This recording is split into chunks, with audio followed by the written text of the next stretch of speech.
Last time, I spoke about Dana, a real place, one erased by water and bureaucracy.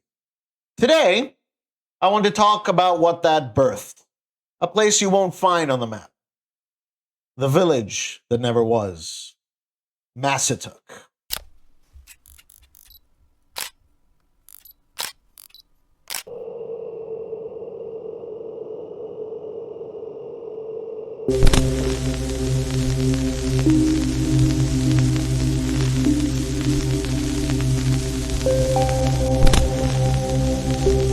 Massatuk grew out of Dana's bones. Where Dana was erased by necessity, Massatuk was erased by design. And yet, it never truly vanished. When I began shaping Hollow Depths, I asked myself, what if the memories of a place, when it was torn away, don't die with it? What if they linger, festering and feeding something else? In Massatuk, that something else is very much alive. It speaks, it waits, it watches. And through forgotten memories, it creates its own folklore. But what lies beneath is more ancient than the concept of America. Older still than the natives whose language lent its name. Beyond recorded history.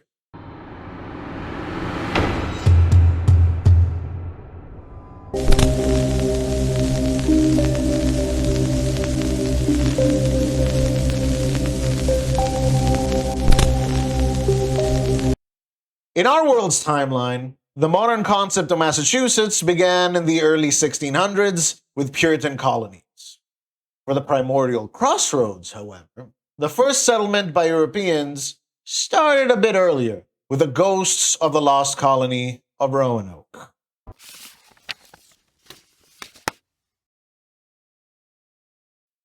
In our timeline, we don't know why the colony failed, but its people vanished in the late 1580s. In the PCU, there's more to the story. A group of settlers left escaping an eldritch disaster. One of the families in that group carried with them ancient rituals from the old world. Rituals that crossed an ocean, originating all the way from Greece, clinging to the name of the goddess who rules the crossroads. They moved north through wilderness, through silence, until they found the place that would become Massatuk. The English settlers were none the wiser, but the family had chosen that location. And when the Puritans came, a few decades later, they pretended to be new arrivals, hiding in plain sight.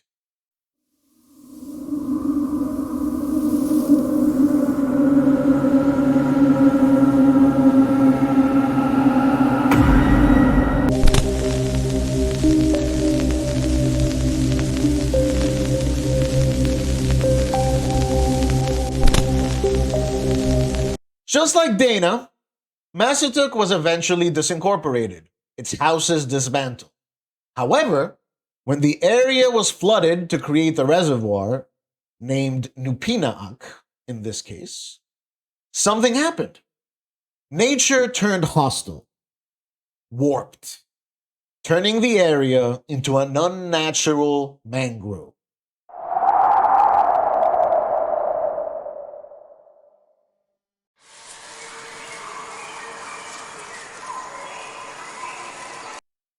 Those who know about mangroves should be surprised.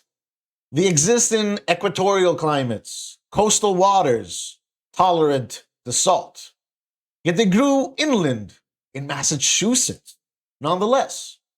The air warmed, the water turned brackish, the flora and fauna transformed.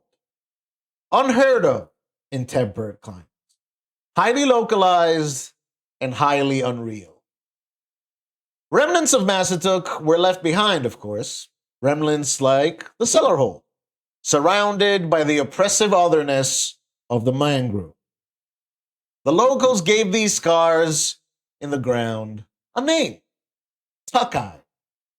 They became more than just ruins of history. They became living folklore. People whisper that if you stand at the edge of a Takai too long, the air shifts, the silence thickens.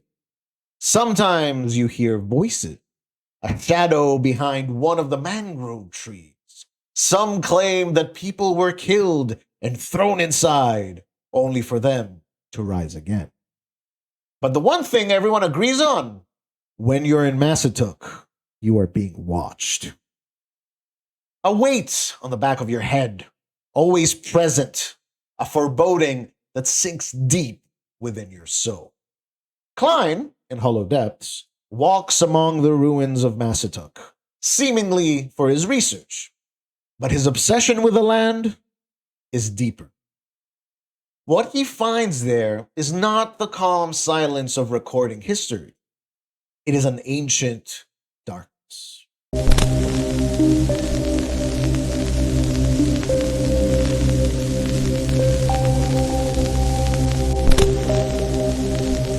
Massatuk differs heavily from Dana in its ancestry.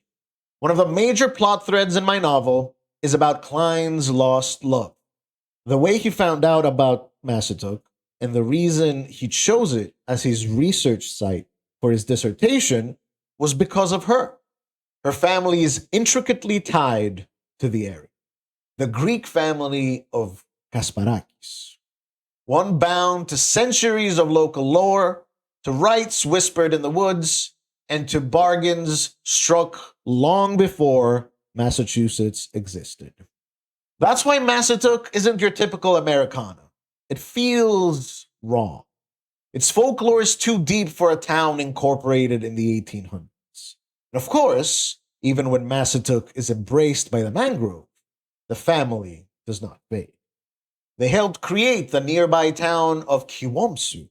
Control, guide, inspire. They influenced the land with their myths, bringing ancient Greece to rural New England. Rituals that survived migration and assimilation, fighting in blood, in soil, and in time. When Klein begins his research, his situation seems pretty typical, but he isn't just studying local history. He's disturbing an open grave. Lured in by his own mind's descent, just as it did my own.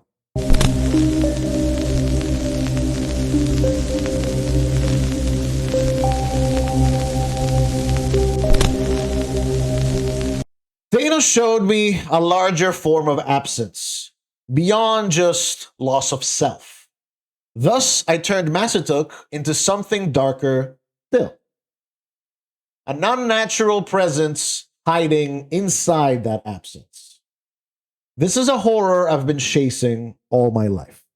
Not jump scares, not gore for gore's sake. It's about that feeling that what is gone is not truly gone. That something waits beyond the known, festering in the pain of that absence. Beyond cellar holes, in the erased names, in the silence of maps, in hatred in the abyss. Massatuk is fiction, but it's rooted in the scars of real history. And Kiwomsu follows that history forward. Klein walks both in the present and in the ruins of old. When his grief and obsession consume him, he isn't just mourning a person. He's mourning the feeling of belonging itself. The history of his existence and the land. An ancestral pain beyond his identity. And in that mourning, something else slips in.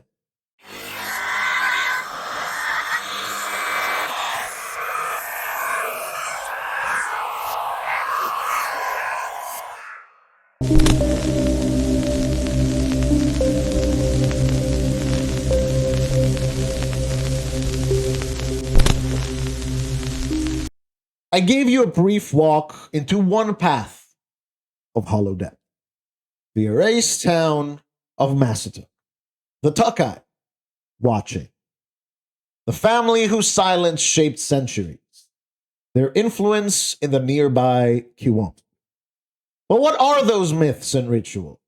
What have they brought with them from the cradle of the ancient world?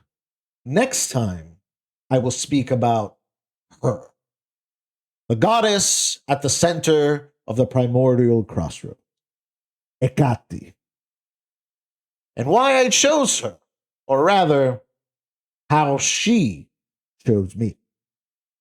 For now, remember Massatuk, a town you won't find in a guidebook, but whose cellar holes might still stare back. There is no end to what lies beneath. Descend these hollow depths.